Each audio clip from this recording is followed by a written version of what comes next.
Hello everyone, welcome back to another new blog. ঠাকুর আনতে যাব, আমি যাব, সাথে বিহান যাবে, আর মা যাবে, আর আমার হাজব্যান্ডও বোধহয় যাবে। তো এবার কিন্তু আমরা প্রায় সবাই মিলেই যাচ্ছি, শুধু পায়েল বাড়িতে থাকছে। তো চলো, নতুন প্রতিমা আনবো, নতুন করে পুজো স্টার্ট করব। আর কালকে কিন্তু পুজোর গোটা ব্লগটা আমি কন্টিনিউ করার চেষ্টা করব। গোটা ব্লগটা স্কিপ না করে দেখো, আশা করি খুব ভালো লাগবে। সেদিনের বিকেলটা ছিল মনসা পুজোর আগের দিন, মানে নাগপঞ্চমীর দিন। আর সেদিন কিন্তু শ্রাবণ মাসের শেষ সোমবারও ছিল, তাই কিন্তু সকালবেলা পুজো দিয়েছি। সেটা যদিও শেয়ার করা হয়ে উঠলো না, কারণ ওটা অ্যাড করলে ব্লগটা অনেক বড় হয়ে যেত, আর আমি চাইছিলাম মেন মনসা পুজোর ব্লগটাতেই ফোকাস করতে। তো সবাই মিলে বেরিয়ে পড়লাম, আর রাস্তায় যেতে যেতে কিন্তু ঘন কালো মেঘ হয়ে গেছিল জানো তো। পরবর্তীতে কিন্তু পরে বৃষ্টিও এসেছে, আর সেই বৃষ্টির মধ্যে আমরা টোটো থেকে নামতে পারিনি। টোটোর মধ্যে বসে বসেই কিন্তু আমাদেরকে আমাদের মনসা মায়ের প্রতিমাটি ডেলিভার করলেন যিনি বানাচ্ছিলেন। তবে প্রতিমাটা যখন আমরা হাতে পাই, সেই মুহূর্তে কিন্তু আমরা অনেকগুলো ত্রুটি লক্ষ্য করি। সেই মুহূর্তেই ওনাকে জানাই যে ঠাকুরের গায়ের রং উনি কিন্তু বদলে দিয়েছেন, আমরা যেটা বলেছিলাম সেটা করেননি। আর ঠাকুরের সাজ চেয়েছিলাম আমরা সোনালী রঙের, সেটারও রং পাল্টে দিয়েছেন। এই সমস্ত বলি কিন্তু উনি কোনো গুরুত্ব না দিয়ে আমাদেরকে প্রতিমাটা বাড়ি নিয়ে যেতে বলেন। Hello everyone, good morning. আজকে হলো 18ই অগাস্ট, আর আজকে হলো মনসা পুজো। কালকে আমি ঠাকুর নিয়ে এসে কোনো ভিডিও করিনি, কারণ তোমাদের সাথে কারণটা শেয়ার করছি কেন, কারণ ঠাকুরটা দেখে আমার এতটা মন খারাপ হয়ে গেছে।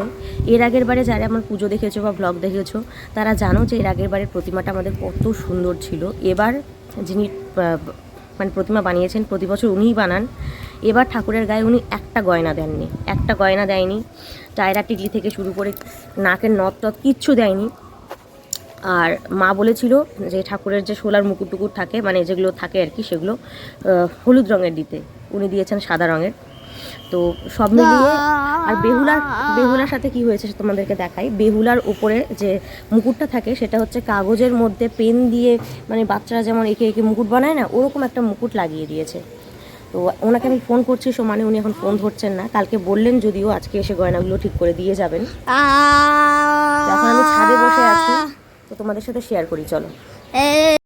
এই যে দেখো তোমরা, ঠাকুরের গায়ে একটা গয়না দেয়নি, টিকলি থেকে শুরু করে কিচ্ছু দেয়নি। আর তারপরে এই যে দেখো বেহুলার মুকুটটা দেখো, কাগজ কেটে মুকুট বানিয়ে দিয়েছে। আর এই যে এই জিনিসগুলো আছে, এগুলো বলেছিল মা হলুদ রঙের বা সোনালি রঙের দিতে, সেটাকে সাদা দিয়ে দিয়েছে।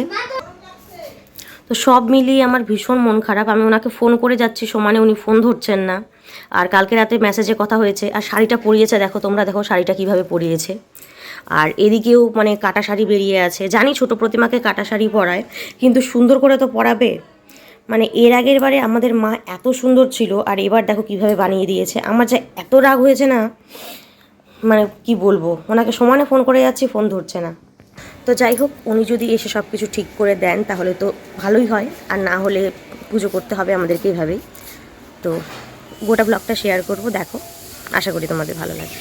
ওনাকে বারবার ফোন করার পরেও কিন্তু উনি আসেননি। উনি বারবার বলছিলেন যাব এই করে সময় পিছিয়ে দিচ্ছিলেন। ফাইনালি আমি আর সইতে না পেরে কি করলাম, প্রতিমাটা হাতে নিয়ে সঙ্গে সঙ্গে রওনা দিলাম কুমোরটুলির উদ্দেশ্যে। আর সেখানে গিয়ে নিজে দাঁড়িয়ে থেকে মা মনসাকে নিজের ইচ্ছে মতো সাজিয়ে নিয়ে আসলাম। মানে দেখো, শাড়িটাও ভালো করে পরায়নি, এখানে কিন্তু উনি শাড়িটাও আবার নতুন করে পরিয়ে দিচ্ছেন। আমি কিন্তু নিজে দাঁড়িয়ে থেকে 2.5 ঘন্টার মধ্যে সমস্ত কিছু রেডি করিয়েছি। ঠাকুরের চুল থেকে শুরু করে শাড়ি গয়না সমস্ত পরিয়ে নিয়ে এসেছি। ফাইনালি দেখো, মাকে আমি সাজিয়ে নিয়ে আসলাম। দেখো প্রতিমাটার এখন কালারটা তো চেঞ্জ করা যাবে না, কেন কি কালারটা অনেকটাই মুখটা কালো করে দিয়েছে। ওরা নাকি বার্নিশ লাগিয়েছিল, তো সেটার জন্য মুখটা এমন হয়েছে। তো যাই হোক, সাজ পোশাক যতটা চেঞ্জ করা যায়, যতটা সুন্দর করা যায়, আমি কিন্তু চেষ্টা করেছি ততটাই সুন্দর করে সাজিয়ে আনার। আমি নিজে ওখানে দাঁড়িয়ে থেকে সাজিয়েছি মাকে, আর প্রত্যেকটাই কিন্তু আমি পছন্দ করে দিয়েছি, শাড়ির কালার থেকে শুরু করে সব কিছু। তো এখন মাকে অনেকটাই সুন্দর লাগছে আগের থেকে। আর মা তো আমার এমনিতেই সুন্দর, কিন্তু ওনারা যদি আরেকটু কালারটা ঠিক করে দিতেন, মানে মুখে যে রঙটা করেছেন একটু কালচে হয়ে গেছে। তো যাই হোক, সন্ধ্যাবেলা পুজো হবে এবার। দেখো মাকে আসনে বসানো হয়েছে, আর মাকে কত সুন্দর লাগছে। আর এখানে কিন্তু সব কিছু সাজানো হয়ে গেছে। এবার শুধু যজ্ঞের বেলপাতা যেগুলো আছে সেগুলো আমি বেছে নেব। আর আমিও রেডি। আর ঠাকুর ঘরে আমাদের আরেকটা নতুন লাইট লাগিয়ে দিয়েছে, যার জন্য কিন্তু ঠাকুর ঘরটা পুরো লাইট হয়ে গেছে, মানে ভালো মতো দেখা যাচ্ছে সব কিছু, নাহলে অনেকটাই অন্ধকার থাকে। আর এদিকে তো একটা রড ছিলই। তো এখানে দেখো কত সুন্দর লাগছে। আর আমিও কিন্তু সেজে গুজে চলে এসেছি ঠাকুর ঘরে। এখন আমি পুজোর জোগাড় টুকটাক কিছু করবো, বেশিরভাগই মা করে রেখেছে। তো চলো, আর ঠাকুর মশাই আসবে, পুজো হবে, সমস্তটা শেয়ার করব। আমাদের বাড়ির কুলদেবী মা মনসা দেবী, আর আমরা কিন্তু সন্ধেবেলাতেই মনসা পুজো করে থাকি। অনেকে দেখেছি দুপুরবেলাও পুজো করে, কিন্তু আমরা করি না। আর এখানে কিন্তু আমি যজ্ঞের জন্য যে বেলপাতা লাগবে, তো গুনে গুনে 28টা বেলপাতা আলাদা করে রাখছিলাম। আর এদিকে কিন্তু অলরেডি মা পুজোর ঘট বসিয়ে দিয়েছে। তারপরে আমি শুধু এখানে সিঁদুর গুলে পুজোর ঘটে সিঁদুর লাগাবো। আর যে কটা ডালা রয়েছে প্রত্যেকটা ডালাতেই সিঁদুরের ফোঁটা দেব। আমরা কিন্তু মহাদেব, তার পাশাপাশি মা মনসা, বেহুলা, লক্ষিন্দর, টোটাল 4 জনকে কিন্তু আমরা এখানে ডালা দিই, মানে 4টে ডালা সাজানো হয়। সাধারণত এগুলো আমরা কলাপাতার মধ্যেই দিই। ডালা বলতে বেশিরভাগ মানুষ বোঝে হয়তো মাটির সরা বা বেতের কুলোর মতো ঝুড়ি, কিন্তু এখানে কিন্তু আমরা সেটা করি না। আমরা কলাপাতায় ডালা সাজাই, যেখানে অনেক রকমের ফল থাকে, তারপরে আরো যেগুলো লাগে পান সুপারি থেকে শুরু করে পদ্ম ফুল সমস্ত কিছু দিই। সবার বাড়ির পুজোর নিয়ম কিন্তু এক হয় না, এক একজনের এক এক রকম হয়। আমি আমার এই ভ্লগে আমাদের বাড়ির যেটা পুজোর নিয়ম সেটা কিন্তু তোমাদের সামনে তুলে ধরার চেষ্টা করেছি।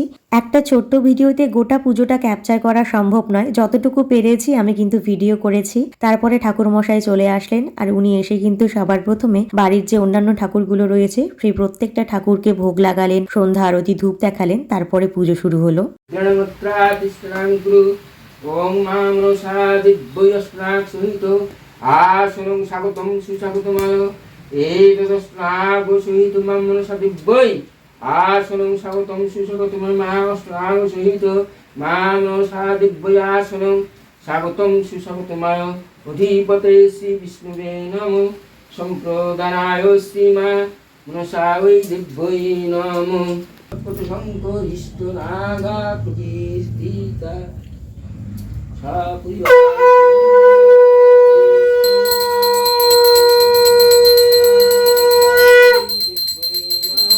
নমো পুণ্যাহ নমো পুণ্যাহ দিয়ে দাও মা ঘটে ঘটে ঘটে ঘটে আর মনে হচ্ছে